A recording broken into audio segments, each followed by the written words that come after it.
lingkungan saya ini lingkungan Islam fanatik, orang Madura semuanya. Jadi mau enggak mau ya, kakak saya kan juga sendiri di situ. Jadi kakak saya mengajarkan saya ya mengikuti lingkungan. Mau pergi ngaji ya ngaji.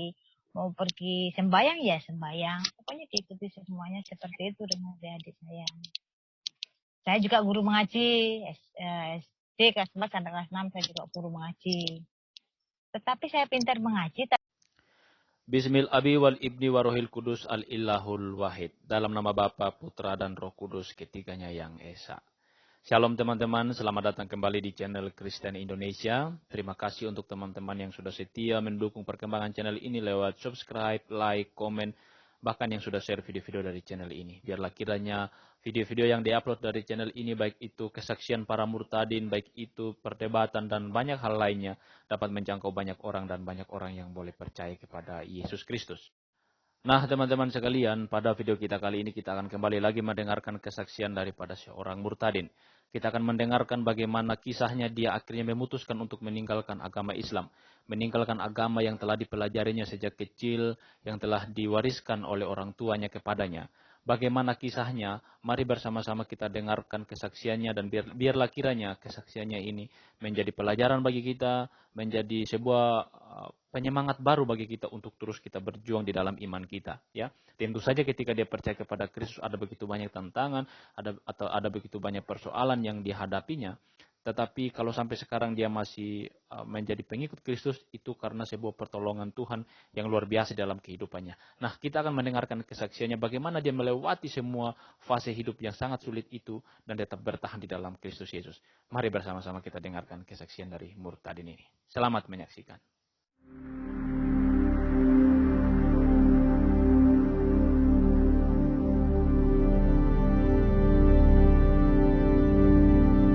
Malam ini kita akan kedatangan seorang murtadin, seorang ibu yang akan bersaksi bagi kita, bagi Tuhan, dan saya yakin kesaksian malam ini juga akan membawa berkat bagi kita, kekuatan iman bagi kita. So jangan kemana-mana, ya, tetap di acara kami malam ini jam 7 ini, acara kesaksian murtadin. Nah, nama narasumber yang kami hadirkan malam ini ya namanya Ibu Marni. Nah, bagi teman-teman yang mau membantu Bu Marni dalam pelayanannya, ya kan kita diajarkan untuk memberi ya, daripada meminta kita belajarlah untuk memberi. Boleh kalian kirim sedikit rezeki kalian ke akun BRI dan BCA. Ya, BRI itu nomornya 0427 01 007 601 332 atas nama Maimunah. Saya ulang, BRI 0427 01 007 601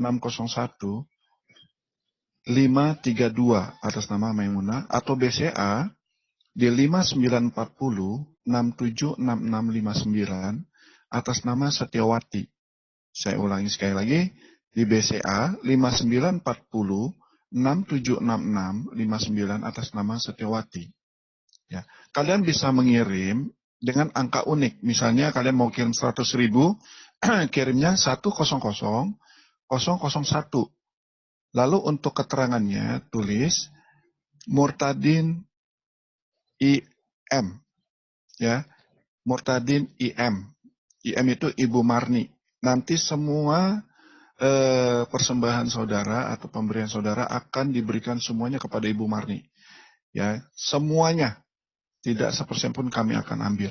Atau bagi teman-teman yang menggunakan OVO, bisa dipakai OVO-nya juga di 0896 5231 4639. Oke? Baik. Tanpa menunggu waktu lama lagi, kita akan sapa Ibu Marni ya, yang sudah ada di Zoom saat ini. Shalom Bu Marni. Shalom. Shalom, gimana kabarnya Bu Marni? Sehat? Puji Tuhan sehat. Puji Tuhan sehat. Oh ya teman-teman, saya beritahukan ya, ini perjuangan seorang Bu Marni. Ketika saya mengundang Bu Marni untuk menyaksikan kesaksian mengenai diri beliau, dia butuh waktu kurang lebih 3 atau 4 jam dari rumah dia untuk ke dalam kota supaya dia dapat sinyal yang bagus. Bayangkan saudara-saudara perjuangannya. Jadi itu tidak mudah ya saudara ya. Jadi memang beliau ini pelayanannya luar biasa. Jadi dia akan berbagi cerita ke kita bagaimana Tuhan menguatkan Ibu Marni itu. Bukan begitu ya Bu Marni ya? 4 jam atau 3 jam Bu? Oh, Untuk nilai hadir lebih di... tadi. Oh Saya lebih? berangkat lebih nih tadi karena Berapa jam perjalanan Bu? diperbaiki jadi hanya satu arah, baru kan masih di tengah jalan masih banyak ya, enggak apa-apa. Saya bilang tadi menegangkan tapi asik. Oke. Enggak apa-apa ya Bu, semua kemuliaan untuk kemuliaan Tuhan ya Bu ya. Amin, betul. Amin, betul. Baik. Bu Marni, saya ingin bertanya, bisa nanti Ibu ceritakan mengenai profil Ibu dari masa kecil Ibu, sekolah di mana, bagaimana keadaan keluarga, beribadahnya seperti apa. Boleh Bu berbagi ke kami? Silakan Bu Marni. Boleh. Terima kasih Bapak. Nah, saya hari ini ada di dalam mobilnya teman karena ada tidak, saya ada di dalam. Ya. Saya bilang terima kasih. Saya sangat bersyukur. Bertahun-tahun saya sendiri, tapi sekarang saya banyak teman, banyak berkat hari ini. Haleluya. Nah, saya boleh cerita ini Pak, boleh? Nah, Monggo awalnya, silakan. Ya. bagaimana Pak Pray? Sudah diperbolehkan? Boleh, silakan Bu.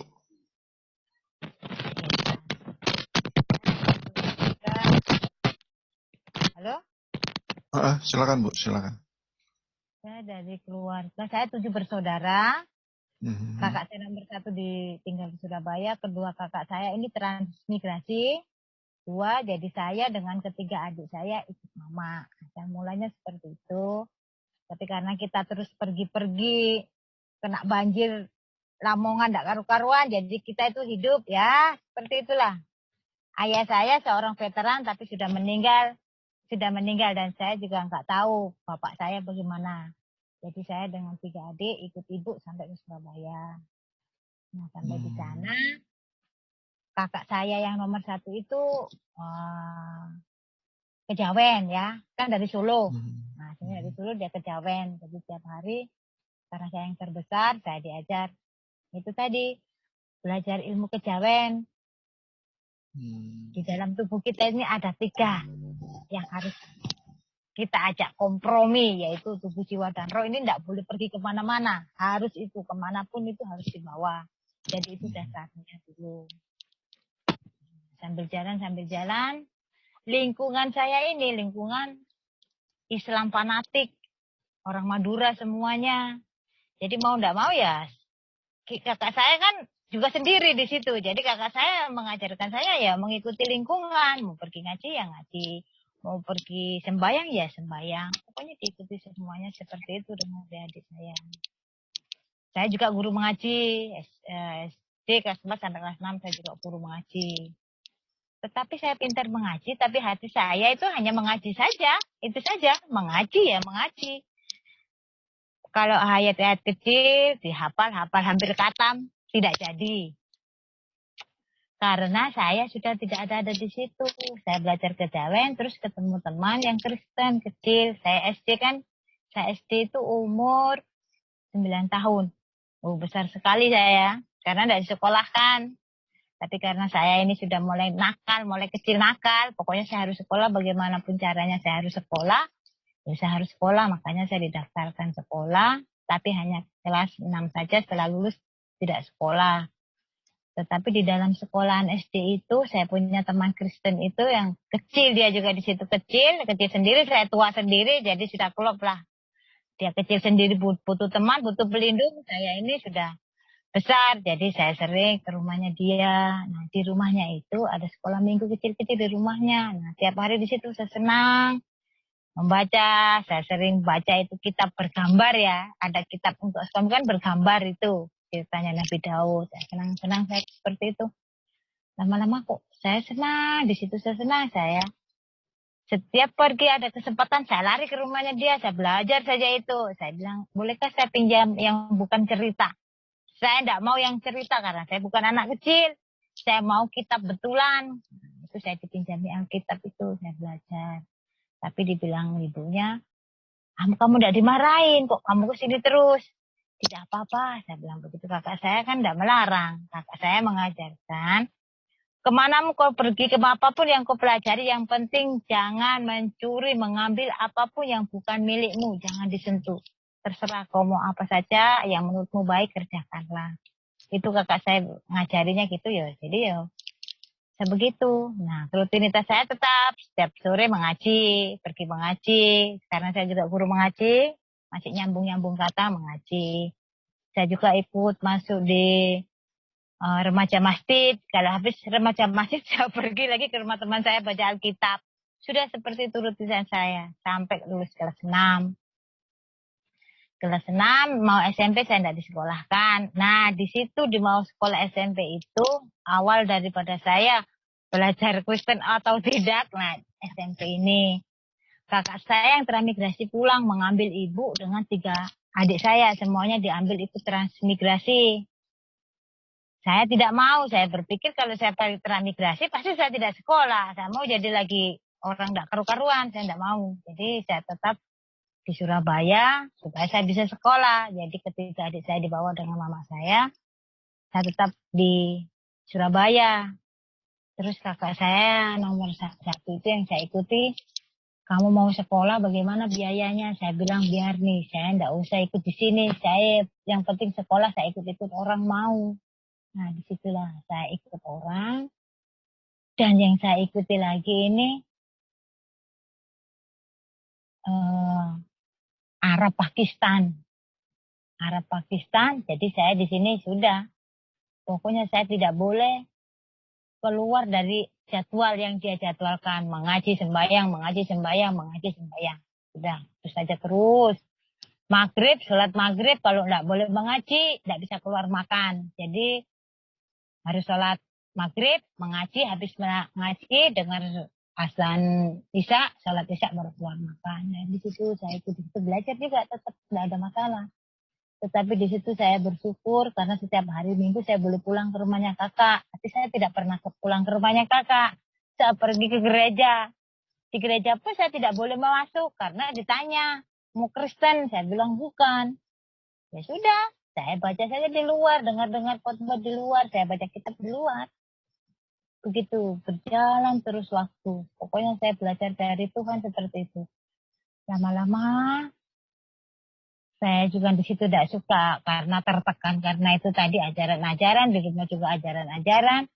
Disuruh katam, saya tidak mau katam, tidak bisa katam. Karena saya pikiran saya sudah tidak ke situ. Akhirnya saya setiap malam saya pinjam Alkitab, setiap malam kalau saya sudah bingung membaca Alkitab, nggak mengerti, saya naik di atas genting. Saya suka tidur di atas genting. Karena saya belajar membaca dengan merenung Tuhan, mau apa ini namanya ini tuh, pengertiannya bagaimana, seperti itu. Jadi hidup saya itu aja, itu terus. Kalau pas musim hujan kakak saya bilang, genteng bocor, pasti saya yang kasih bocor. Sudah, itu. Berlanjut seperti itu. Jadi saya mengenal Tuhan Yesus karena itu. Saya hanya belajar karena tidak ada yang ngajarin saya. Kakak saya kejawen ngajarinya ya seperti itu. Orang kejawen ngajar ini. Manunggali kawula Gusti, dunungi urip itu kemana. Itu yang diajarkan terus setiap hari. Saya sampai pintar itu ilmu Jawa. Pintar saya ilmu Jawa. Tapi saya nggak suka cita gitu loh. Nggak senang di dalam hati. Saya bisa lihat setan. Saya bisa mengembalikan orangnya. Saya bisa mengembalikan tapi hati saya kok nggak senang. Gitu. Kok enggak ada sukacita, tapi kalau saya sudah hari Minggu saya senang sekali berteriak, bernyanyi, membaca kitab, senang sekali. Jadi akhirnya ya itu terus yang saya ikutin. Saya belajar tanpa berpikir saya mau gereja mana, enggak. Saya yang penting saya harus khatam Injil. Pikiran saya harus khatam Alkitab itu saja, harus khatam.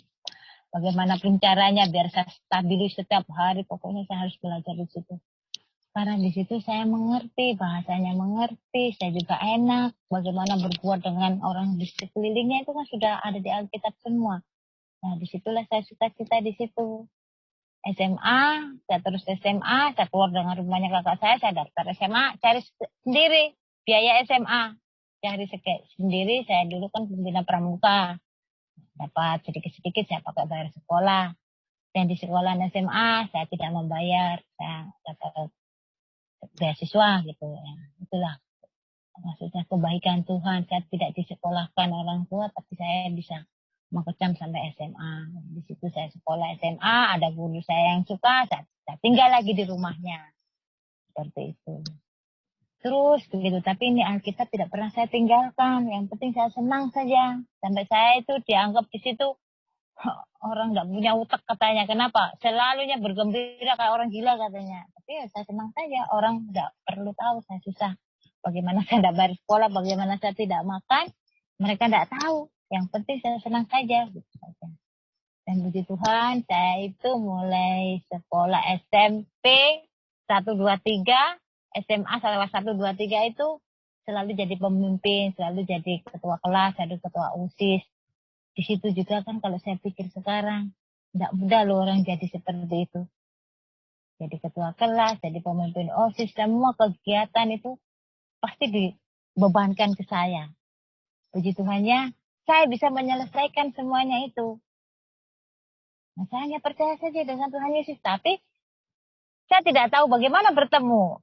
Saya masuk di tetangga saya ada yang Kristen, tiap hari situ saya dengarkan bagaimana itu ketemu Yesus. Bagaimana itu salib seperti itu. Saya juga bertanya-tanya. Kok di seperti itu dia setiap hari bisa nyanyi, bisa berdoa. Kok saya kok tidak bisa.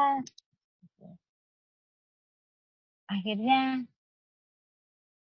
dengan ketekunan saya bertanya, Tuhan, kalau memang kebenarannya sudah ini, saya ikut Engkau, maka saya ingin mengabdikan diri saya seumur hidup saya. Saya mau ikut Engkau, Yesus. Saya mau mengabdikan diriku selamanya. Gitu.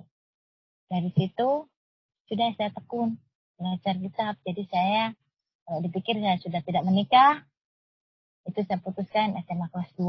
Setelah saya sudah tahu kitab, di Alkitab itu sudah banyak menjanjikan kebaikan, semuanya ada di situ. Saya kenapa harus cari yang lain gitu loh. Jadi ya sudah, kebenarannya sudah saya baca semuanya di situ ya. Saya tinggal belajar. Belajar, bertanya, belajar, bertanya, belajar, bertanya. Hanya itu saja yang saya lakukan. Ya sampai di situlah mungkin ada sesuatu yang di hati. Ya, bentar. Dari situ saya hanya berdoa. Dengan keadaan saya yang tidak punya siapa-siapa. Maaf Bu Marni. Iya. Saya potong dari rangkaian cerita tadi Bu Marni. Bu Marni sering mengatakan berdoa. Boleh tahu nggak berdoanya itu sudah secara Kristen atau Ibu masih melakukan dengan yang lama? Saya sudah sejak saya percaya itu saya sudah tidak melakukan itu. Tapi waktu saya SMP itu saya melakukan karena kan di rumahnya ibu guru saya yang Arab Pakistan kan harus pakai mukena. Ya tetap kita menggunakan pakai mukena. Oh, oke, ya. Tetap mengaji tetap harus didengar. Kalau tidak didengar saya tidak dikasih makan. Tetapi hari Minggu kan saya dikasih waktu pulang, maksudnya berkunjung ke kakak. Di situ saya pergi ke gereja. Tapi tidak masuk juga, Pak. Bagaimana tidak dibilang orang Kristen? Saya bilang, ya tidak. Begitu memang. Kan belum dimateraikan, belum dibaptis. Waktu itu pikiran saya tidak boleh masuk gereja. Belum dimateraikan, belum dikisip. Saya baca di situ kan, untuk menjadi anak-anak Allah atau menjadi anak kan harus dimateraikan. Nah, itu namanya baptis. Saya kan tidak ada baptis. Di mana saya mau baptis? Saya waktu itu kan tidak ada tahu siapa-siapa. Saya hanya membaca saja. Jadi saya tidak berani masuk di gereja pada waktu itu. Ya di luar saja mendengarkan ceramah ya di luar gedung, di luar pagar itu saja. Tuh, sama itu. Nah, waktu ikut SMP dengan SMA tetap saya juga melakukan sholat, tetap ngaji tetap. Karena yang saya ikuti mereka kan orang Islam semua, orang Muslim. Itu kan saya bilang belajar secara otodidak tersembunyi ya situ. Mungkin ada kesalahan ya. Mungkin menyangkal, saya enggak menyangkal, enggak. Cuma karena keadaan saya seperti itu. Enggak punya siapa-siapa, mau tanya siapa. Di gereja enggak ada yang ditanya, ke rumah kakak saya sudah sibuk dengan itu, saya kehidupan saya ikut orang. Ibu adik-adik saya kan sudah transmigrasi. Sudah saya enggak punya siapa-siapa ya, saya hidup sesuai semuanya tuh. Dia bilang ya itu suka-sukamu Tuhan, kau bikin saya bagaimana, yang jelas saya tidak mencuri, tidak mengambil orang, itu sih seperti yang ada di dalam Alkitab. Selalu mengasihi siapapun, sekalipun dihina, dicemooh, dibilang begini, dibully kalau ceritanya. Saya tidak pernah pikirkan itu. Bahasa saya nuryu gitu saja.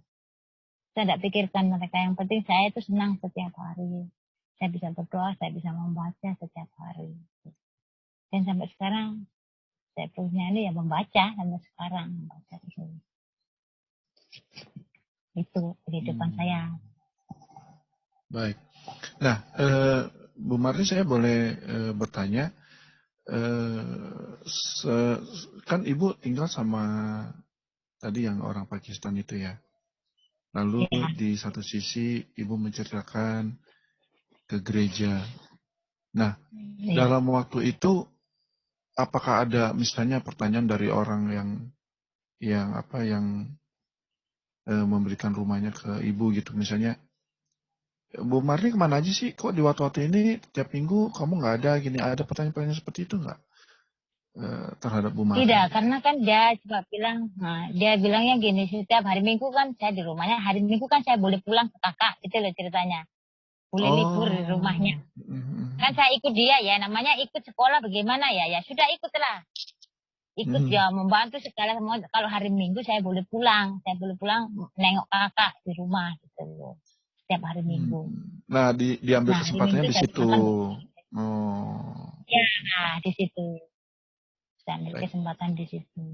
Nah, bagaimana dengan keluarga Bu Marli? Kadang-kadang ya saya nggak sampai. Keluarga saya dengan kakak saya yang tahu. Kakak saya yang laki-laki tahu.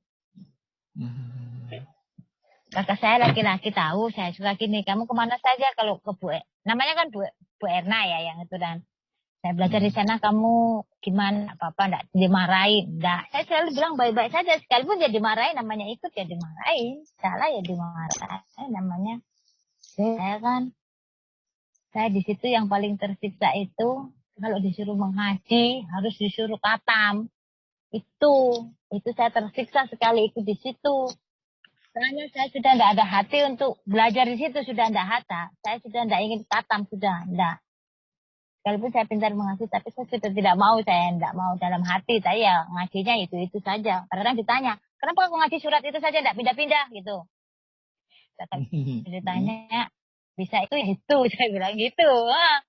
Kan didengarkan, harus didengarkan kalau ngaji. Katanya, kenapa kok hanya surat itu saja, tidak mau pindah-pindah, tidak mau dibalik-balik, hanya itu saja.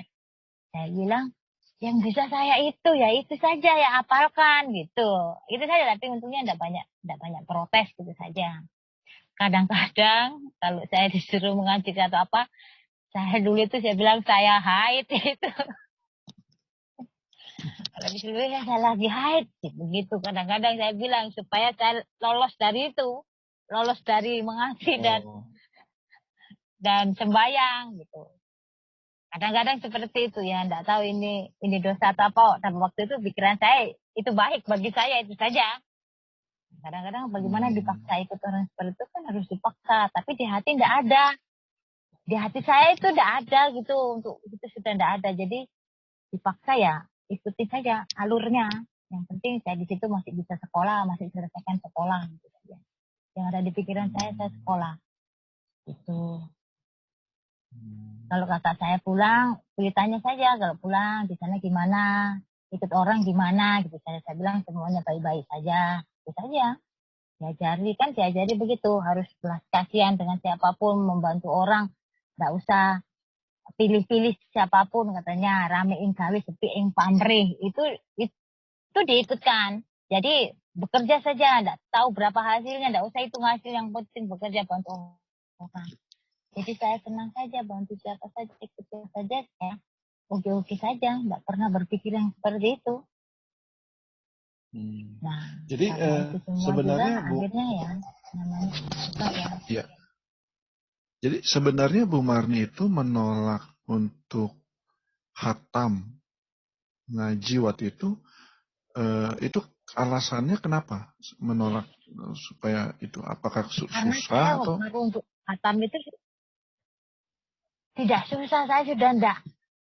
Sebetulnya dalam hati kecil saya mau tinggalkan dia, kan itu loh maksudnya gitu loh. Oh, Saya ini mau sudah tinggalkan itu ada ajaran hati ya. itu. Sebenarnya saya sudah di dalam hati ini tidak ada damai sejahtera. Nah, sudah tidak ada gitu. Tapi kan saya mengikuti lingkungan supaya saya bisa sekolah, supaya saya juga enak dengan lingkungan saya. Ya itu saya telan saja semuanya. Tapi kalau itulah banyak saya melakukan apa ya, bohong ya, tapi bohongnya ya seperti itu. Karena tidak ada apa Pak ya, saya itu kalau dipaksa tidak bisa. Dipaksa itu tidak bisa. Saya suka pemberontak, orangnya dipaksa terus. Ya lebih baik itu saya bilang begitu. Saya enggak ya, enggak ada hati, sudah sampai teras. Sekali bisa ngaji sampai malam-malam enggak tidur-tidur. Tetap saja enggak apa itu namanya? Enggak serak di hati. Justru saya lebih senang kalau saya lagi membaca kitab, ada yang bagus, ada yang mau dianu. Saya suruh naik ke genteng, lebih bagus itu. Saya naik di atas genteng, saya lihat tiup-tiupan angin, saya dikasih tahukan ini, kadang-kadang hati dengan tidak tidur, ketemu ini, dibawa Tuhan ke sana, ya tidak tahu pada waktu itu Tuhan atau tidak, yang penting saya tahu kehidupan nanti, bagaimana itu nantinya itu ada gitu. Pokoknya itu kehidupan saya, pokoknya di atas genteng, sudah. Itu yang paling membahagiakan. Makanya saya tidak punya masa remaja, mau pergi ke pasar, ke mall, saya tidak tahu seperti itu, tidak tahu. Di depan saya pokoknya ada waktu, pasti saya di atas genteng. Ya sering kadang-kadang kakak saya yang kalau musim hujan pasti gentengnya bocor-bocor. Kalau dikasih tahu kok genteng habis diganti bocor, saya diam saja. Padahal saya yang kasih bocor. Kadang-kadang besok Naik ke nanti saya genteng. perbaiki. Itu ya saya perbaiki, saya bertanggung jawab. Puji Tuhan. Iya, saya Hanya dulu demi itu untuk Mbak Bre, belajar ya saya Bu naik ya. genteng, saya buka krepia. Ya, saya ingin belajar, saya ingin jadi orang bodoh pokoknya. Saya mau belajar, sekalipun bagaimanapun saya mau belajar saja. Luar biasa. Jadi itulah kemauan saya untuk belajar. Belajar itu besar, satu keduanya itu saya sudah bertanya. Kalau semua itu orang mati, nanti saya matinya bagaimana? Kalau saya tidak tahu, jalan hidup saya tidak tahu, saya ikut siapa tidak tahu. Bagaimana? Itu yang menjadi pikiran saya. Nah, di sisi lain saya kan juga ikut remaja masjid, itu kan diajarinya ya begitu-begitu saja. Mungkin Pak Bre lebih mengenal ya, orang remaja masjid yang diajari ya mengaji, menghafal. Sholawat itu harus siang dan malam, pagi subuh harus sholawatan. Nah, sholawatan itu kan kita sudah tahu. Kita berdoa untuk Nabi Muhammad sekeluarga supaya ke sana. Mungkin sudah tahu ya, tidak usah cerita lah, sudah tahu. Kita doakan dulu Nabi kita, baru ke Allah kan gitu. Nah, kalau di sini diinjilkan, kita langsung berdoa dengan yang memberi kita hidup, kan gitu.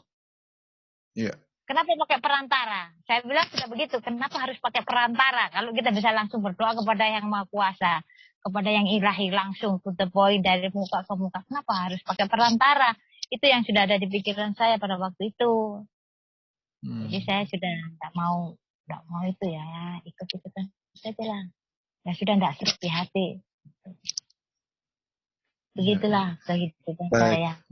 Bu Marni, tadi kan disampaikan ke Bu Marni tuh, Bu Marni punya Alkitab. Sampai sekarang masih kontak nggak sama orang yang ngasih Alkitab ke Ibu? Masih ada rumahnya, masih ada. Nah, Alkitab yang ini yang saya punya ini Pak, saya sudah beli sendiri. Teman saya yang ada kontak ini, teman saya yang punya kontak ini kan SD. Saya tidak tahu, tapi saya itu masih punya cita-cita kalau masih ada ya, bisa mau cari. Tapi sisanya itu kan saya tidak dikasih, itu hanya pinjam. Saya tidak dikasih, dipinjami. Nah, dipinjami. Masih ingat nggak ayat pertama yang Ibu baca ketika buka Alkitab? Gitu. Bu Marni. masih ingat nggak? Ketika ayat yang pertama saya buka Alkitab itu, pertama yang saya buka itu dulu gini loh. Apabila orang yang suka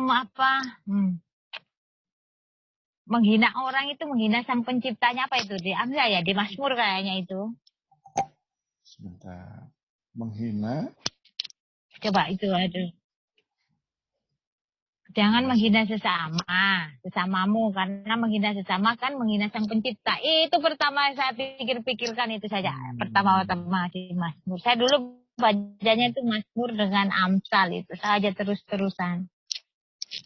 Lebih baik makan sepiring sayur daripada daging yang penuh. Itu yang saya baca yang begitu-begitu itu. Yang hati yang bisa tenang bahwa kita ini tidak usah muluk-muluk mau jadi orang pintar, mau jadi orang kaya, tidak cukuplah sepiring sayuran. Bagi kita sudah cukup, kesehatannya ada di situ. Itu pertama yang saya baca-baca. Pokoknya pertama kitab yang saya baca itu Mazmur dan Amsal. Itu yang saya buka pertama. Waktu di rumahnya teman itu. Ya, pokoknya itu. Pernah nggak ketahuan, Bu? Pernah nggak ketahuan baca Alkitab terus dimarahi sama orang apa itu? Orang Pakistan. Orang Pakistan? Oh, saya tidak berani Pak pulang bawa Alkitab itu, tidak berani. Orangnya keras-keras di situ.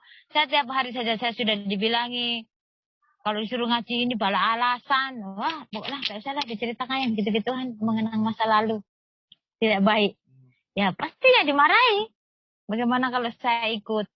Terus habis itu semua perintahnya kalau tidak terlaksanakan ya dimarahi. Saya tidak pernah bawa Alkitab ke rumah itu. Tidak pernah. Tapi kalau di SMA, Ibu, di rumah orang tua Ibu, rumah orang tua Ibu, ketahuan nggak baca Alkitab dimarahi?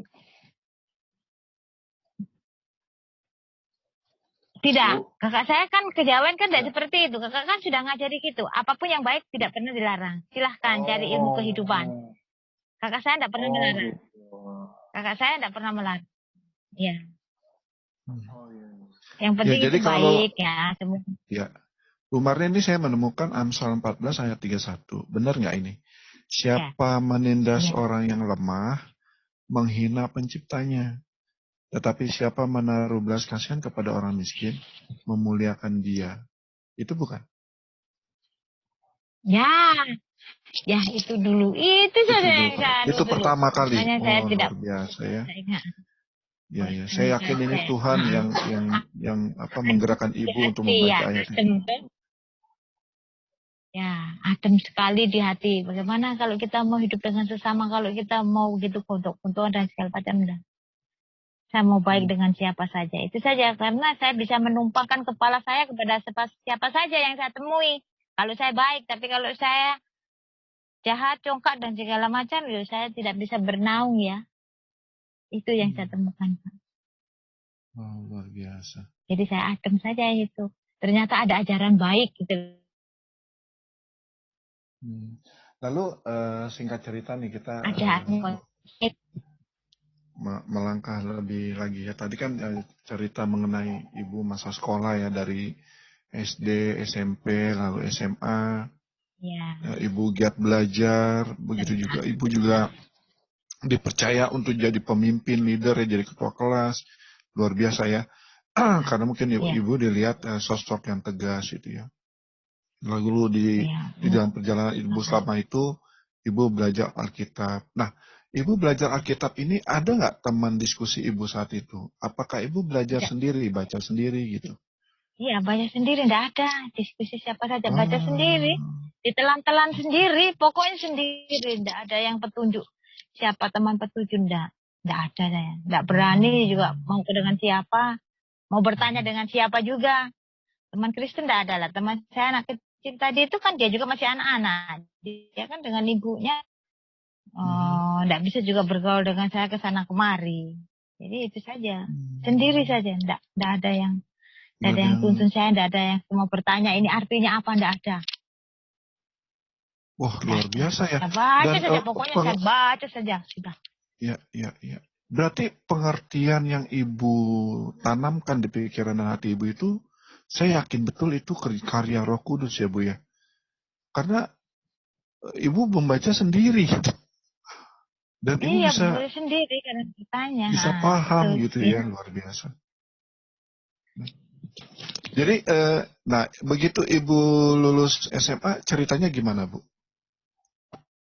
Nah, habis lulus SMA, kan sudah selesai ini enggak sekolah. Karena bilang kakak saya sudah selesai enggak sekolah, saya kerja. Saya kerja. Waktu itu kan, ini ya, saya kenalkan nama saya dulu Markama. Nama saya Markama. Nah, saya kerja, lulus sekolah saya kerja di sumber elektronik. Nah, saya merangkai tip mobil. Nah, merangkai tip mobil itu di situ di antara 10 orang yang diterima hanya 3 orang termasuk saya. Tesnya juga unik juga di situ. Saya tidak tahu juga. Saya juga tidak tahu loh dengan jawaban saya waktu saya dites di situ. Hanya bilang begini. Ada 2 kertas lembaran. Satu berisi soal, satu nanti isinya hasil yang ada. Tanpa mengotori kertas lembaran. Begitu perintahnya. Tetapi saya mengisi, ya tidak kotor. Sudah selesai, saya isi saja. Nah, begitu saja. Saya hanya bilang, berdoa saya begini. Ya Tuhan, saya hidup sendiri tidak punya siapa tempatku bergantung. Kalau ini tempatku baik, maka lancarkanlah semuanya tes ini agar semuanya menjadi benar dan saya diterima di sini. Hanya itu dulu. Itu saya berdoa waktu tes. Ternyata puji Tuhan, di antara 10 saya 3 diterima. Keduanya itu diseleksi, saya disendirikan di tempat sendiri di kantor. Baru saya dipanggil, ditanya nama Markama, benar. Ini tesmu, betul semuanya. Tetapi kenapa ini kertasmu kosong? Dari mana kau mencongak? Dari mana kau mengasih ini? Saya bilang gini saja. Jadi di pikiran saya Pak, di otak saya, Bapak tadi bilang kan tidak boleh kotor. Saya bilang begitu. Dia ketawa. Jadi ya semuanya saya simpan di otak, semuanya saya bilang begitu. Jadi kan Bapak bilang tidak boleh kotor. Tapi ini betul semua loh. Berarti ya saya bilang dalam hati Tuhan terima kasih itu saja. Tapi saya senyum saja. Itu 3 orang pengetesnya dia bingung. Ini anak jawabannya cuma begitu tapi nggak betul. Dibilang disimpan di mana nih caramu mencongak ini tadi katanya. Saya simpan di otak begitu saja. Saya simpan di otak saya. Dia ketawa. Habis itu ya Kak. Masanya katanya training 3 bulan. Tetapi saya hanya 1 minggu di situ training, saya langsung diangkat jadi staf QC in proses.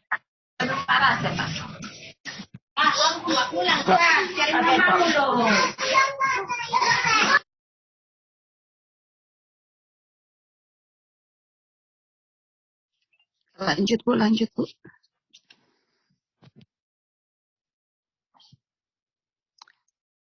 Lanjut Bu Bray.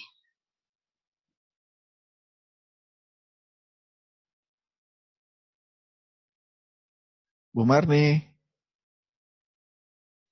Bu Marni monitor. Dibuka dulu mic-nya Bu Marni. Sudah di-unmute nih.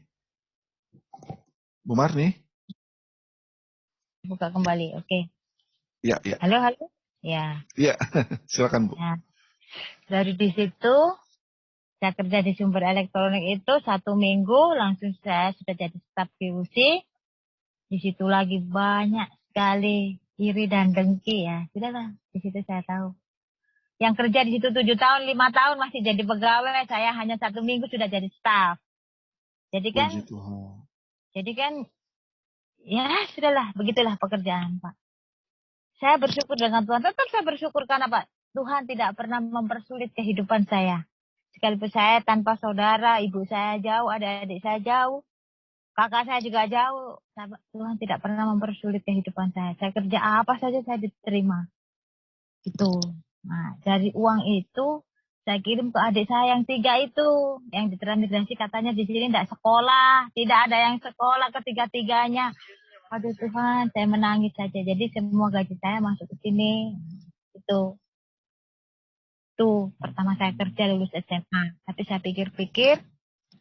Daripada saya juga mau sekolah kuliah, saya pintar sendiri, adik saya bodoh, saya tidak jadi kuliah. Hasil uang itu saya pergi merantau juga. Pergi. Akhirnya saya tinggalkan kota Surabaya. Saya merantau. Begitu Pak. Tapi tetap saya tidak pernah lepaskan ini kebenaran saya bahwa saya sudah benar memilih bahwa Tuhan Yesus adalah Sang Juru Selamat di dalam hati.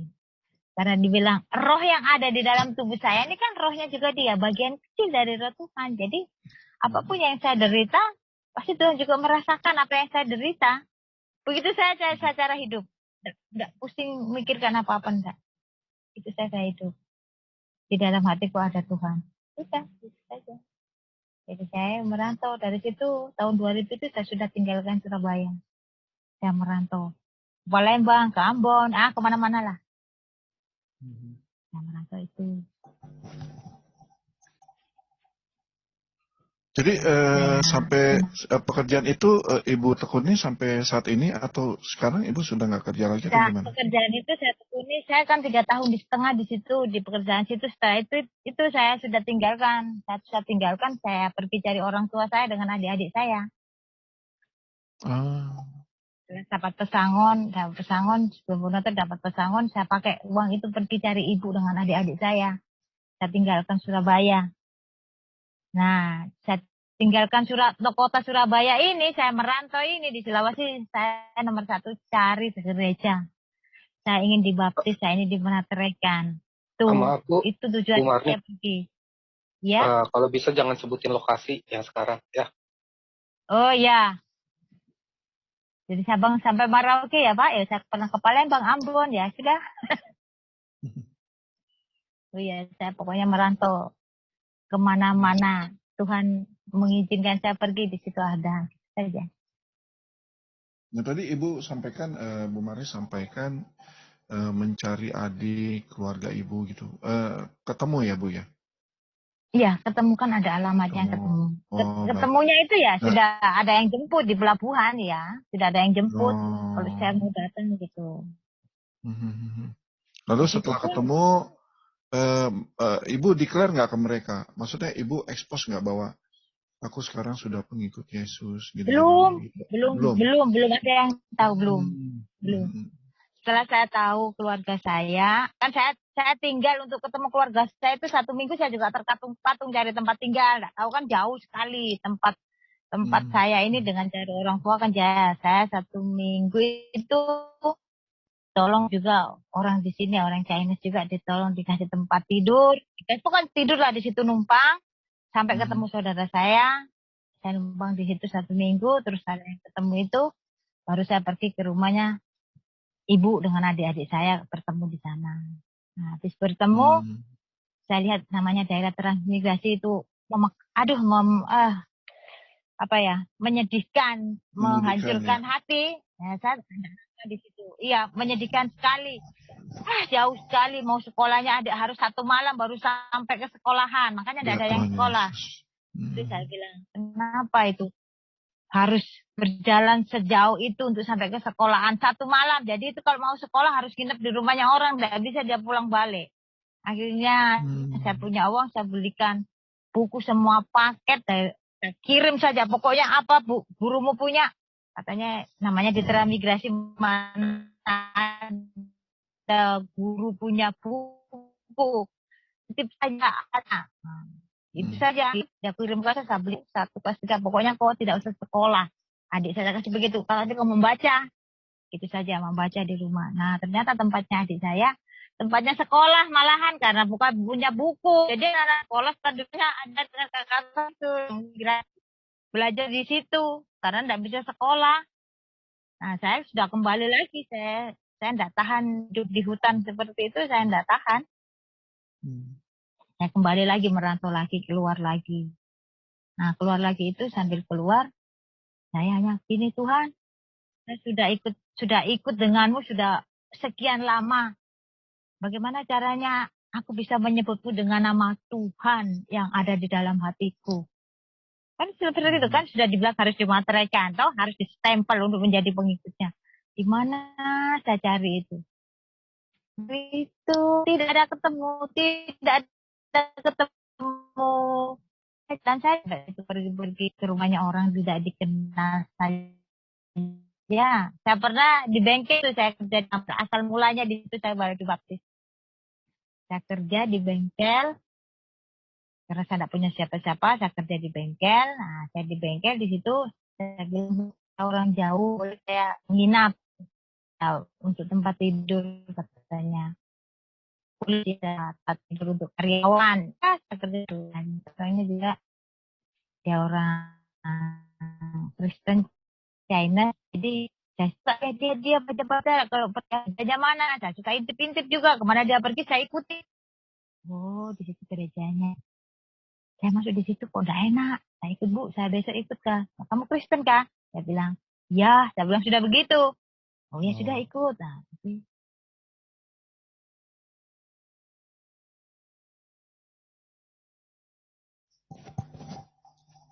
Ya, Bu Marni. Sinyalnya putus kayaknya. Aduh, sinyalnya ya. Bu Marni monitor. Oke, baik. Teman-teman, kelihatannya Bu Marni lagi ada problem sinyal. Jadi buat teman-teman yang mau ikut bertanya, seperti di awal tadi saya sampaikan, boleh di raise hand. ya. Dan supaya kita teratur ya, raise hand. Nanti saya kasih kesempatan untuk bertanya. Nah, supaya kita nggak komunikasinya biar lancar ya, lalu lintas komunikasinya biar lancar. Kenapa Bu Marni? Sinyalnya terputus atau gimana? Bu Marni? Iya terputus tiba-tiba muter saja ini connecting gitu ya. Reconnecting. Oh ya. Iya, terputus. Ibu ini Ya, lagi situasinya lagi berubah daerah ya karena naik kendaraan ya? Iya, Sekarang ini. kalau iya berubah daerah. Oh.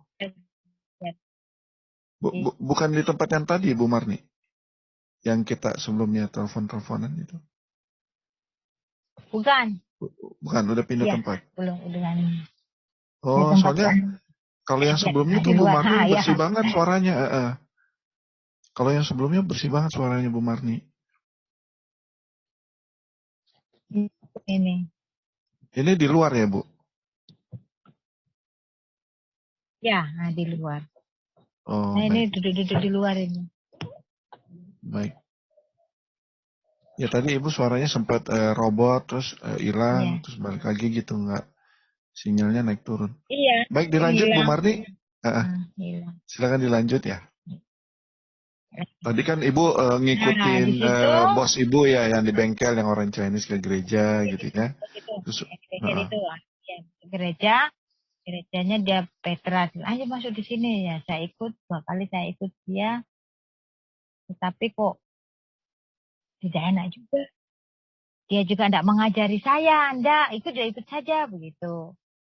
Tidak ngajar saya, bagaimana, saya diam-diam saja. Nah, mungkin saya pegawai, mungkin saya pegawai atau bawahan, bagaimana, tidak enak. Oh ya, tidak ada rasa persatuan. Saya kan berpikir bahwa saya itu harus menyayangi siapa saja. Kalau tidak kenal, mengenalkan diri atau menawarkan jasa, bagaimana? Oh tidak ya, sudah. Di situ saya kerja di situ 2-3 bulan. Saya ketemu teman lagi. Saya langsung tanya, dia memang Kristen, dia bilang begini, gimana ke tempatnya tempatnya orang mau baptis. Kenapa kamu mau dibaptis? Ya pokoknya ayo saya dibaptis hari ini. Dia bilang hari ini, iya, kamu jangan ngawur. Pokoknya di mana pendetamu, saya bilang begitu. Jauh, dia bilang begitu. Ada di GBI, jauh lagi dari tempat situ. Kita naik motor, pokoknya saya yang bawa motor, dia yang kasih tunjuk jalan saja. Di sana pokoknya saya memaksa itu teman saya mau beli baptis. Ya, sampai di sana, dia bilang, namanya Pak Immanuel, enggak tahu sekarang bagaimana ya. Saya bilang, permisi. Dia ngomong-ngomong, terus saya bilang, mau beli baptis? Iya. Ada saudara? Tidak ada. Sendirian? Iya. Sudah percaya? Yakin? Saya bilang begitu saja, kayak orang mau ditanya apa. Yakin? 100% iya. Percaya Yesus? Iya. Saya bilang, dia Yesus itu selamat, dia yang ada di dalam itu. Pokoknya saya ditanya, oh ya langsung sudah. Istrinya suruh siapkan air. Nah, sudah saya dicemplungkan di kolam Sudah, setelah itu saya bilang terima kasih saja. Terima kasih saja. Setelah itu, sepertinya dunia ini bening. Tidak ada. Pokoknya bening semuanya, bening. Haleluya. Pokoknya ibaratnya itu, awan itu sudah putih, tidak ada mendungnya, hitam-hitam itu tidak ada. Pokoknya bening semuanya. Senang gitu saja. Oh, ini berarti ya. Jadi orang Kristen itu begini. Begitu saya baru, padahal sudah baca Alkitab lama ya.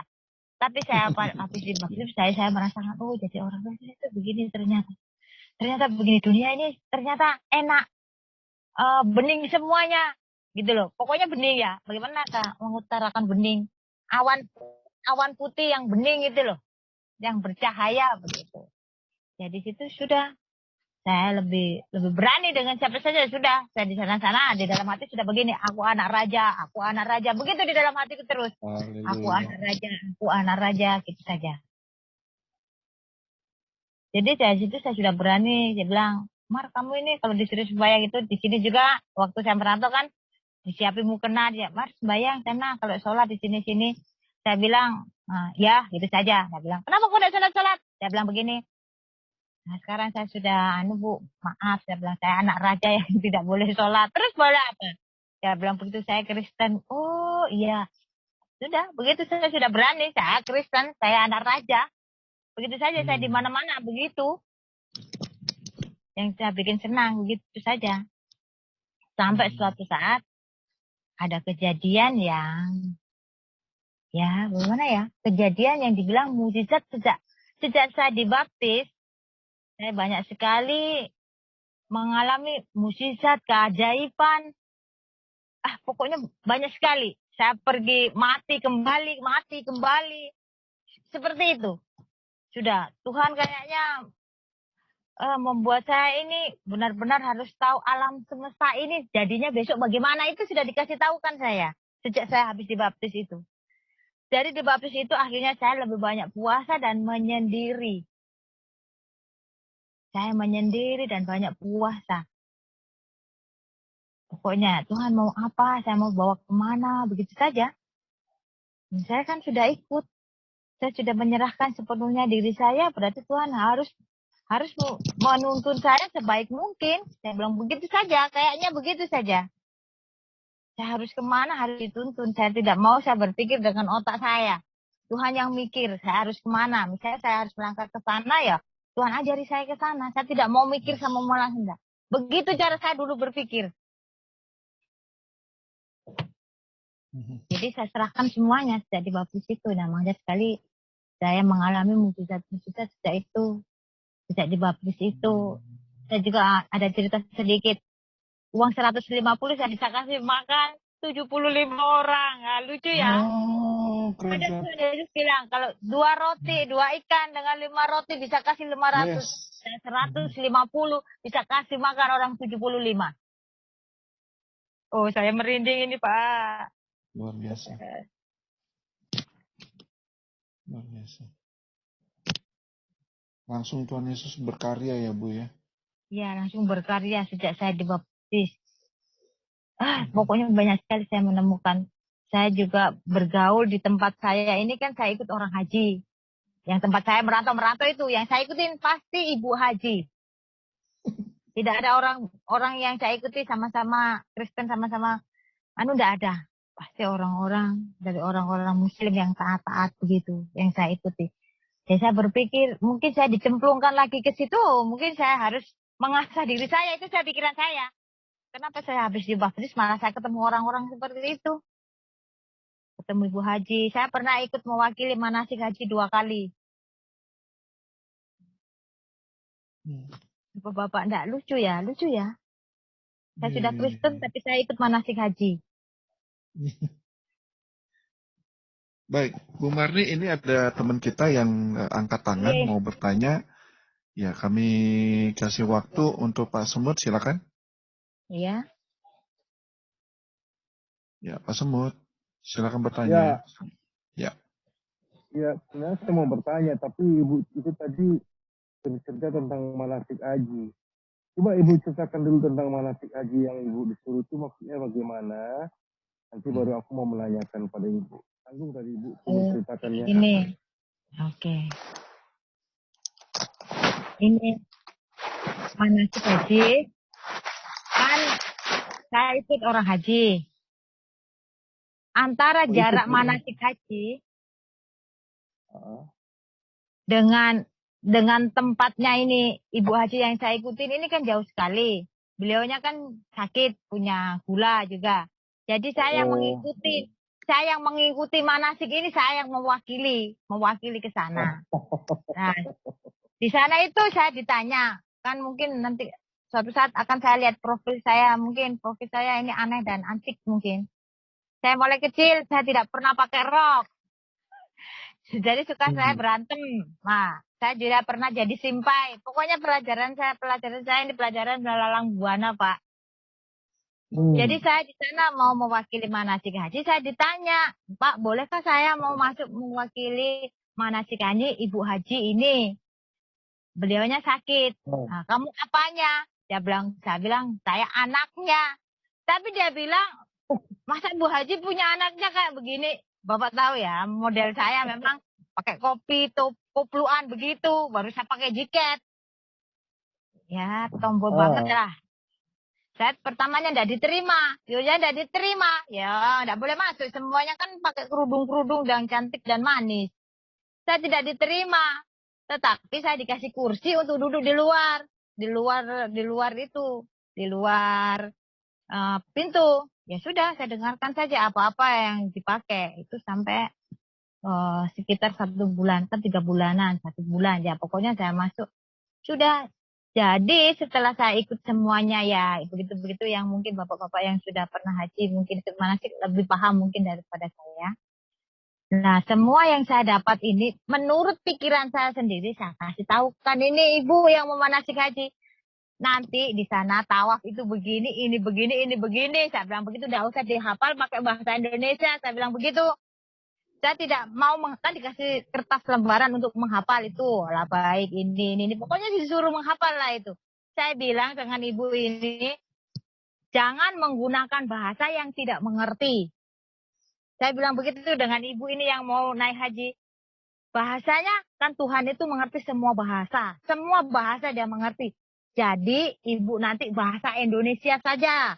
Tawaf itu artinya ini, berarti doanya ini bahasa Indonesia. Saya bilang begitu. Mau lempar jumroh, masjidnya ini bahasa Indonesia. Tidak usah bahasa Arab. Saya begitu. Jadi semuanya tak suruh bahasa Indonesia. Tidak usah bahasa yang dikasih lembaran. Terus dia bertanya begini. Sudah aturannya dari sana begitu? Masa mau pakai aturan sendiri? Saya bilang begitu. Ya, saya tanya, saya kembalikan sama beliaunya. Ibu di sana mau haji, mau cari keselamatan, apa mau cari hafalan? Kalau hafalan ya silahkan ini dihafalkan sampai botak. Saya bilang begitu saja, saya kasar juga orangnya.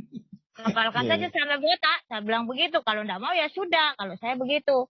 Karena saya ngikut manasik haji, kan saya sudah tidak mau lagi itu menghafal, membaca itu, saya sudah tidak mau.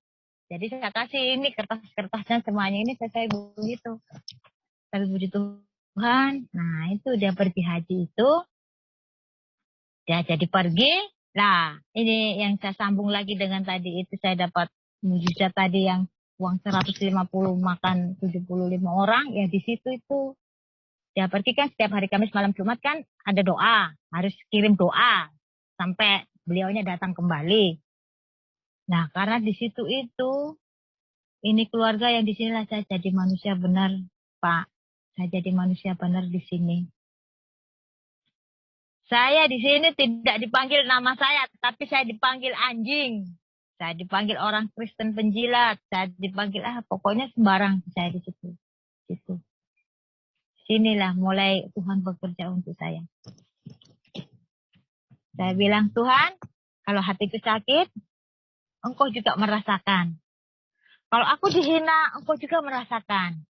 Jadi tolong kuatkan saja. Selama masih belum selesai pekerjaanku di sini, maka bantu saya untuk tetap ada di sini. Itu setiap hari, setiap malam, hanya itu yang saya teriakkan setiap malam. Jadi bagaimana lagi Pak? Saya tidak punya guru. Saya tidak punya guru untuk bertanya. Saya tidak punya siapa untuk bertanya. Saya bertanya langsung saja kepada Sang Wajib Pencipta. Yang membuat saya hidup, yang membuat saya seperti ini. Sudah. Jadi Pak Sumut itulah saya bilang manasik haji itu.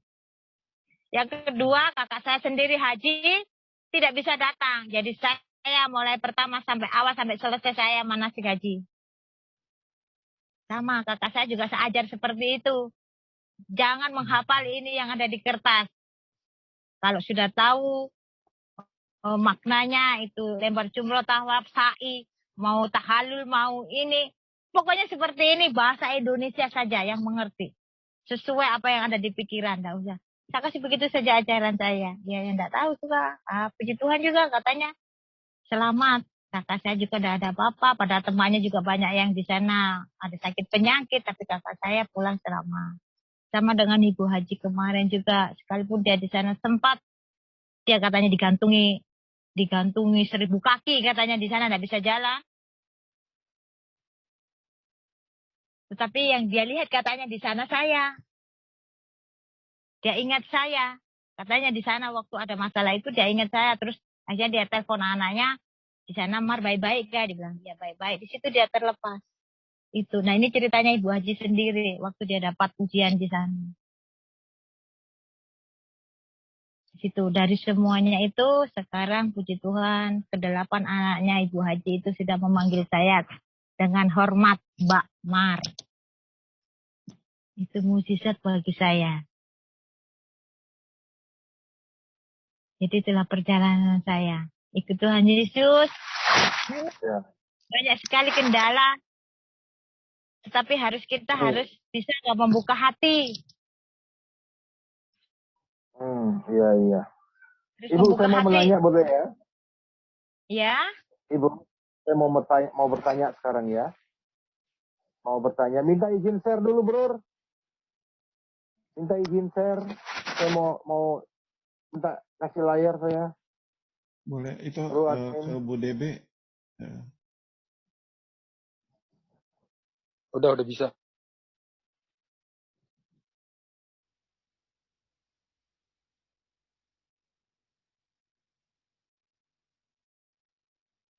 Bisa dicoba, Pak? Oke, sudah. Ibu bisa lihat di layar ini ya, Bu ya? Ibu lihat di layar nggak? Ya. Itu kisah tentang Iya, tiga lihat, Pak. Allah. Ya, kita baca ya.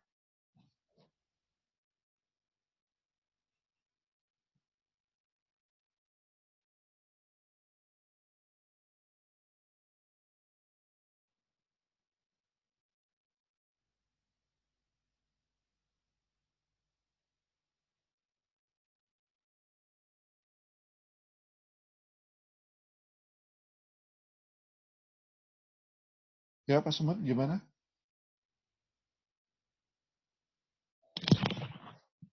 Halo, Bro? Iya, lanjut. Ya. Ya, Apabila umat ya. Lanjut. Apabila umat Ya.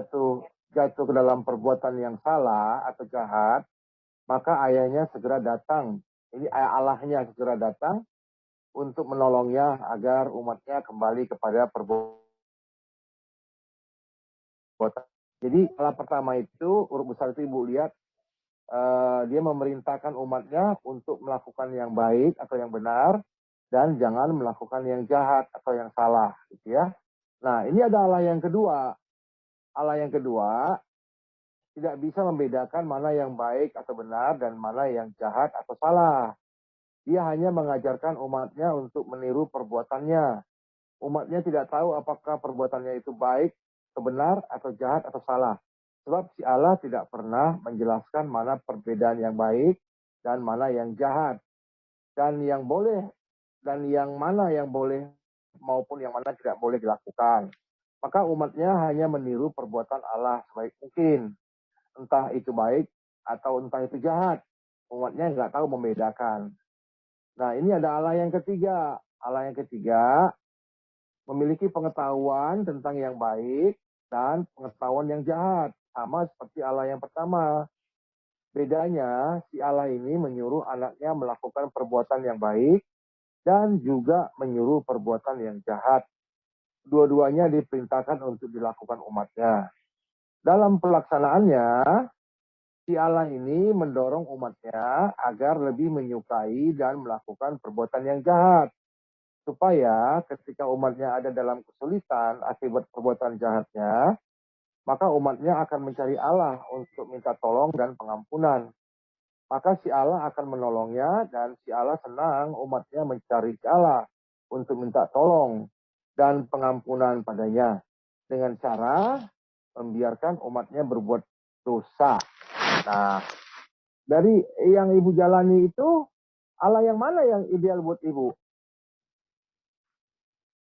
Apakah ini yang pertama, Ibu lihat urut besarnya, Allah memerintahkan umatnya untuk melakukan yang baik dan memerintahkan untuk jangan melakukan yang jahat.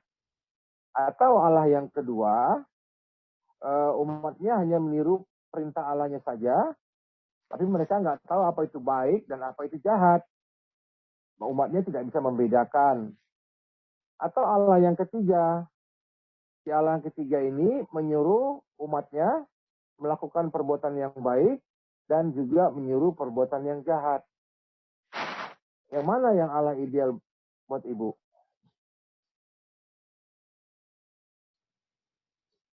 Kalau hanya jawaban saja Pak, tanpa dikasih alasan ya, nanti waktunya mungkin saya ambil Nanti Ibu ayat bisa yang kasih pertama. alasan. Oh, Ibu pilih Allah Ya, yang nanti kalau pertama. alasannya nanti saya kasih ya. Ya, Ya, nanti Ibu berikan alasannya ya. Kenapa saya Ibu milih Allah yang pertama ya? ya nanti Ya, alasannya itu. ada. Ya, Oke. betul. Itu aja pertanyaan saya, Bu. Ya, nanti Ibu kasih. Silakan lanjut teman-teman. Baik. Pak Jordan, Ya, silakan oke. Pak Jordan. Pak Jordan tadi sempat angkat tangan tuh ya. Pak Jordan masih mau bertanya atau udah jadi? Udah jadi ya. Oh masih. Oke, silakan Pak Jordan. Oke, terima kasih. Tapi pertanyaan saya Pak, beri banyak ini. Oh, berapa banyak Pak? Soalnya waktu kita terbatas nih. Bapak-bapak, tolong pertanyaannya sesuai kesaksian ya. Jangan sampai di luar kesaksian. Ya, itu. Ini Bu, tapi ini ada awal, pertengahan, dan akhir. Saya tidak tahu diberi waktu, namun saya ingin melihat dari keberadaan Ibu. Yang pertama, Ibu mengalami baptisan, kemudian mengalami karunia-karunia yang luar biasa ya. Tapi sebelum Ibu dibaptis, saya soalnya sorry ya karena saya baru masuk agak terlambat tadi. Tapi saya ingin mendengar, boleh ya bisa mungkin kalau sudah sempat diomongin, bisa diulangi kembali alasan Ibu, kenapa Ibu langsung sepertinya mendekat, artinya ingin ke Kristen, pindah ke Kristen. Itu apa sih yang menyebabkan itu? Yang mau menyebabkan saya di Kristen, satu Pak, ada ajaran yang saya ikuti kemarin sama bahwa tubuh, jiwa, dan roh itu yang tidak bisa dipisahkan. Satu kesatuan. Sama dulu saya diajar, aku ya aku. Aku ini tidak akan bisa hidup, tidak akan bisa berpikir kalau tidak ada roh di dalam tubuhku. Dan aku akan disebut bangkai kalau aku punya wujud, aku punya pikiran tapi aku tidak punya nyawa. Tuh, itu Pak yang menyamakan kenapa saya mengejar jadi Kristen, kan ada samanya. Ada persamaan saya pelajari waktu kecil dengan ada di ajarannya Yesus, ada seperti itu. Itu yang membuat saya terus. Ini apakah ini Ibu dapat dari mana sehingga dapat membedakan dari agama lama Ibu kemudian dengan agama Kristen sekarang ini, Bu? Maksudnya membedakan apanya, Pak? Saya kan dari Kejawen, Pak. Dari Kejawen. Saya punya dari Kejawen. Kan Ibu punya agama lama. Kenapa sih tertarik dengan kekristenan itu dapat informasi kekristen ini dari mana, Bu? Ini. Ya. Saya tidak dapat informasi dari mana saja, Pak. Tidak. Yang saya lihat bahwa di dunia ini hidup ini kan harus bersama-sama. Kalau saya waktu itu ikut kakak saya ke Jawa kan hanya minoritas kecil sekali, bahkan tidak diakui oleh negara mungkin orang kepercayaan. Jadi tidak punya lingkup saya untuk berkembang. Sedangkan Kristen ini kan sudah diakui. Jadi saya bisa berkembang, saya bisa berinteraksi dengan siapa saja. Satu, dan di antara semua agama memang Kristen yang saya ambil karena ada damai sejahtera, sukacita terus. Karena Tuhan mengajarkan itu. Bahwa kita itu selalu harus sinkron antara tubuh, jiwa, dan roh supaya kita damai sejahtera. Kalau tidak sinkron, Pak, tidak ada damai sejahtera, Pak. Itu yang membuat Eh, saya ikut Kristen, ya. oh, jadi ibu sebenarnya bukan agama kejawen ya, bukan Ya, yang. kejawen kan ya, sedikit minoritas sekali, Pak. Nggak ada. Kan nggak bisa itu berinteraksi, Pak. Bisanya ya Oh paling gitu. ilmu-ilmuwan saja. Ilmu-ilmuwan saja, ya, mungkin.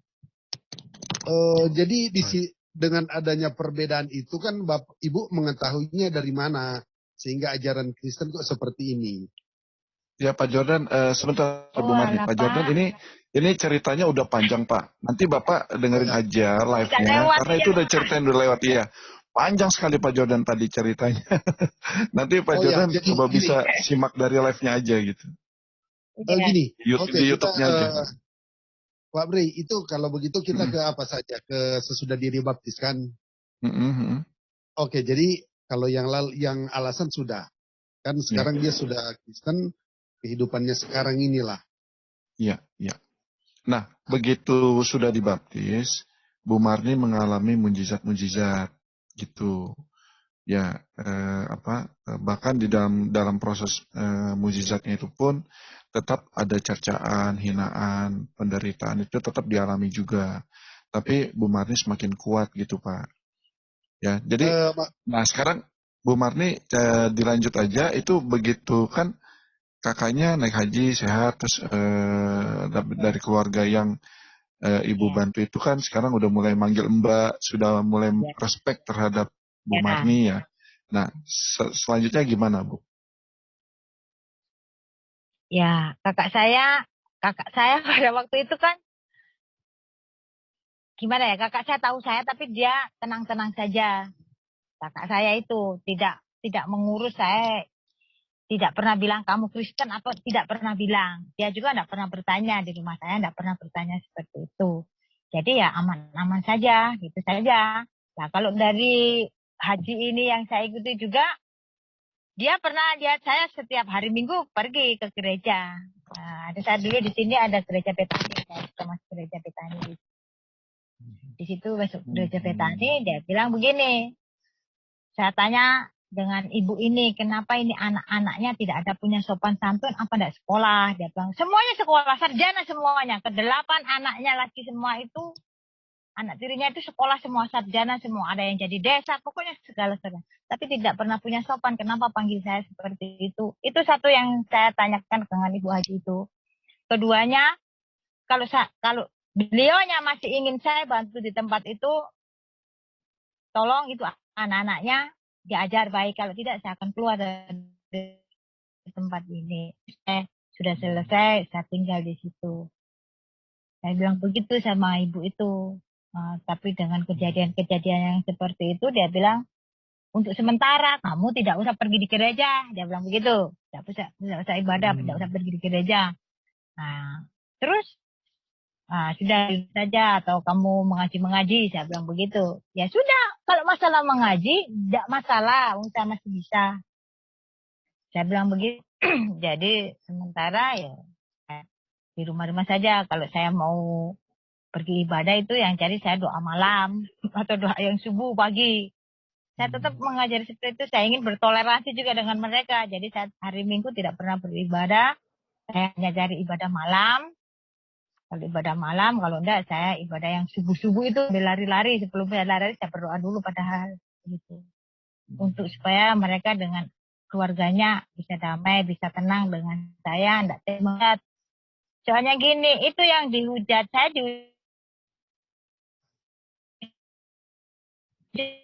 tidak masalah. Tetapi semakin menghujat, semakin besar loh. Karena tidak ada damai sejahtera. Setelah dia lihat saya, marah. Setiap lihat saya, dia tendang dos. Setiap lihat saya, dia buang apa-apa. Itu kan tidak nyaman dilihat. Jadi saya ingin supaya mereka berhenti dengan dirinya.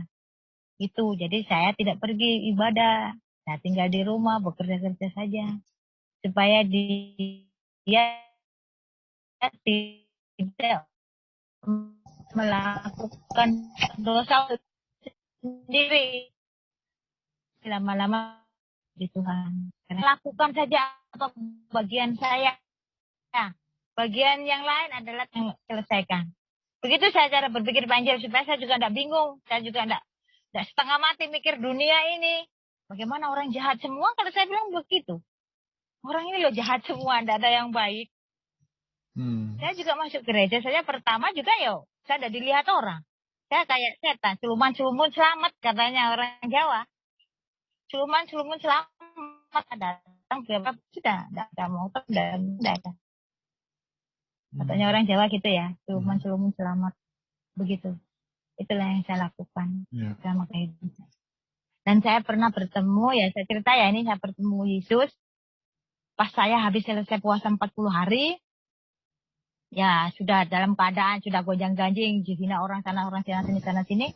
Saya bertanya dengan Tuhan, saya bilang, Tuhan, apakah perkara yang dicari di bumi ini, di dunia ini, apa sebetulnya? Kalau saya kan bilang, kalau orang Jawa kan bilang 5. Ada 5 perkara di dunia ini yang harus dipecahkan. Itu di ajaran saya dulu, seperti itu. Tetapi dalam keadaan itu antara saya tidur dengan tidak, Alkitab masih ada di dada saya. Nah itulah muncul, itulah saya melihat penampakan Tuhan Yesus. Tapi saya tidak lihat juga wajahnya, hanya dilihat saja itu tadi, putih-putih saja bercahaya. Tetapi saya lihat tangan. Saya lihat tangan, kedua tangan. Nah, kedua tangan muncul, saya bilang begini, saya tetap mendekat. Saya bilang, Tuhan, apakah 5 perkara yang harus saya selesaikan di dunia ini? Itu pertanyaan saya. Tetapi Yesus di situ, cahaya itu, saya tidak bisa ngerti Yesus, cahaya itu bilang dengan 5 jarinya itu, 1 ibu jarinya dia lipat, satu ibu jarinya, kan 5 ya, 1 ibu jarinya itu dia lipat, dia bilang nih yang 1 ini sudah ada di dalam tubuhmu. Tinggal 4 perkara ini yang ada di bumi yang harus diselesaikan semua umat manusia. Nah itu, sudah itu. Setelahnya itu, sudah cahaya itu pecah, hilang semua jadi keemasan, hilang. Setelah itu saya bangun, saya masih duduk, Alkitab masih ada di dada saya. Seperti itu yang saya pertama dari situ. Nah itu banyak cerita saya loh Pak Angel, banyak, ini panjang. Saya mati dikembalikan 3 kali kayaknya. Sudah pakai baju putih, sudah saya melewati 3 pos. 3 tempat maksudnya ke sana. Kamu ke sana, namamu udah ada di sini, namamu di sana. Setelah nama terakhir, namamu udah ada di sini. Berarti kamu pulang belum waktunya. Itu dikembalikan. Makanya saya bilang kayaknya orang mati seperti itu. Kalau belum waktunya balik terus. Sama dengan kita Pak, berbuat. Kalau kita belum benar berbuat, maka disuruh Tuhan berbuat sampai benar. Salah enggak apa-apa, salah ulangi lagi sampai benar. Begitu saya berpikir. Ini berpikir otak saya sendiri ya. Nanti kalau ada salah mau dikoreksi. Itu cara berpikir otak saya seperti itu. Kenapa saya dikembalikan terus? Saya pengen mati dikembalikan terus. Seperti itu. Untuk belajar benar memang tidak mudah. Sulit ya itu. Mau mati aja dikembalikan. Sementara orang banyak yang bilang mau mati itu enak. Katanya sudah tidak ngurusi dunia. Mau mati sudah tidak ngurus siapa bilang juga yang mati kan jasad kita yang dipendam, yang dikubur. Roh kita kan masih bertanggung jawab dengan semua perbuatan kita. Jadi seperti itu. Jadi saya selalu berbicara dengan otak saya sendiri. Kenapa harus dikembalikan terus? Ternyata kita masih belum benar. Perbuatan kita belum benar. Masih ada yang salah, perlu dikoreksi setiap hari. Itulah saya bilang belajar. Ya itu Pak, belajar tidak ada berhentinya sampai mata itu tidak ada berhenti. Ya, betul. Tidak ada orang pintar. Kalau saya bilang, tidak ada orang pintar di dunia. Iya. Ya. Nah, Bu Marni, sebelum Ibu membicarakan yang terakhir ini nih, saya sebenarnya, jadi gini, setiap pada kesaksian Murtadin selalu saya menghadiahkan 1 ayat. Atau paling enggak, ada yang diberikan kepada Murtadin tersebut. Termasuk Ibu. Jadi sebelum Ibu bicara yang akhir ini, saya sebenarnya udah menyediakan ayat buat Ibu. Sebagai hadiah dari saya setiap saya di acara ini. Nah itu ada Ibrani 10 ayat 32, 35 dan 36. Saya bacakan ya Bu ya. Saya tidak tahu ini bukan sesuatu kebetulan ya. Saya rasa ini pas sekali gitu. Ayat 26, ayat 32 berikut demikian Ibrani berapa? Ibrani 10 ayat 10. Ya. Ayat 32, 35 dan 36. 10. Ya, demikian firman Tuhan. Saya bacakan ya Bu ya. Ingatlah akan masa yang lalu. Ya. Sesudah kamu menerima terang, kamu banyak menderita oleh karena kamu bertahan dalam perjuangan yang berat. Nah, ayat ke-35-nya saya lanjut. Amin. Sebab Yes. itu, janganlah kamu melepaskan kepercayaanmu, karena besar upah yang menantinya. Sebab kamu memerlukan ketekunan, supaya sesudah kamu melakukan kehendak Allah, kamu memperoleh apa yang dijanjikan itu. Oh, saya merinding ini membacanya. Jadi, teman-teman setia WFM dimanapun kalian berada, mari kita dukung pelayanan dari Ibu Marni, karena saat ini Ibu Marni diam di satu tempat di perkampungan jauh di sana, yang setiap kali dia mau melayani selalu harus keluar kota. Dan itu membutuhkan waktu yang lama, ya 4-6 jam.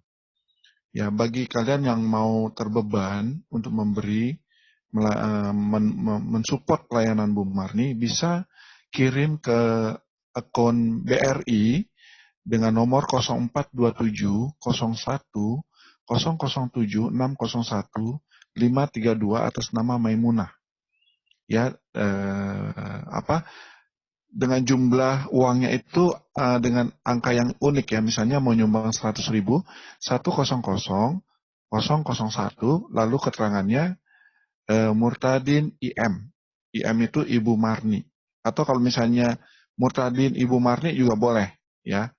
Lalu di BCA, di akun BCA di 5940 676659 atas nama Setiawati. Nah, nanti semua pemberian saudara untuk Ibu Marni akan kami serahkan ke Bu Marni. Semuanya. Tidak ada yang di-keep oleh kami ya, dari WFM. Atau kalian yang punya akun OVO, ya, akun OVO, itu boleh di 0896 5231 4639. Demikian saya sampaikan. Mari kita sama-sama mendukung pelayanannya Ibu Marni, supaya di dalam kehidupan Bu Marni bisa menjadi terang dan kemuliaan bagi Tuhan Yesus Kristus. Baik, karena waktu sudah mepet sekali dengan acara berikutnya, maka kesaksian Murtadin malam ini kita akan akhiri ya, Bu Marni ya. Nanti kalau misalnya masih banyak lagi boleh dibikin part 2 lah. Biar semuanya terbuka ya, kesaksian itu. Oke. Untuk closing statement atau penutup, Bu Marni ada yang disampaikan, lalu nanti langsung ditutup dalam doa ya Bu Marni, silakan.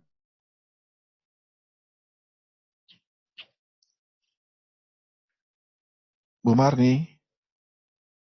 Halo. Ya, Ibu Ya, nanti statement terakhir, karena kita sudah mau udahan ya, penutup, ya. Nanti langsung ditutup dalam doa ya Bu. Ya.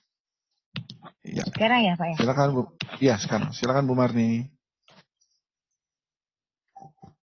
Ya, terima kasih Bapak yang di surga atas karunia-Mu yang besar kepada kami. Rasa syukur yang tak terhingga kepada kami Tuhan.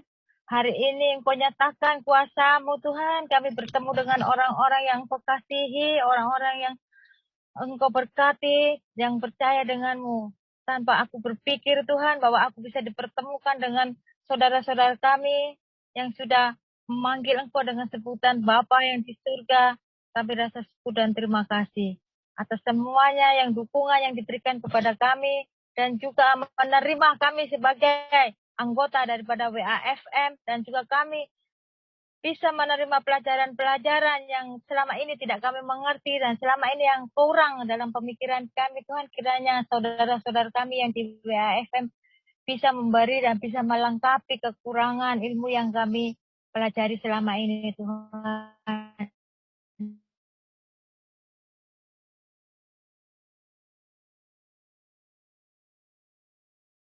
Di dalam nama syukur dan taruh di dalam pikiran kami. Di dalam Yesus kami mengucap syukur malam ini yang sudah diberikan kepada kami, entah itu support apapun dan sudah memberi kami tempat untuk bisa bersaksi, maka kami ucapkan terima kasih. Amin untuk semuanya. Haleluya. Amin. Terima kasih Bu Marni. Kami kembalikan kepada Bu Debe. Silakan Bu Debe. Terima kasih Bu Marni. Tuhan berkati. Bentar ya, saya endkan live-nya dulu.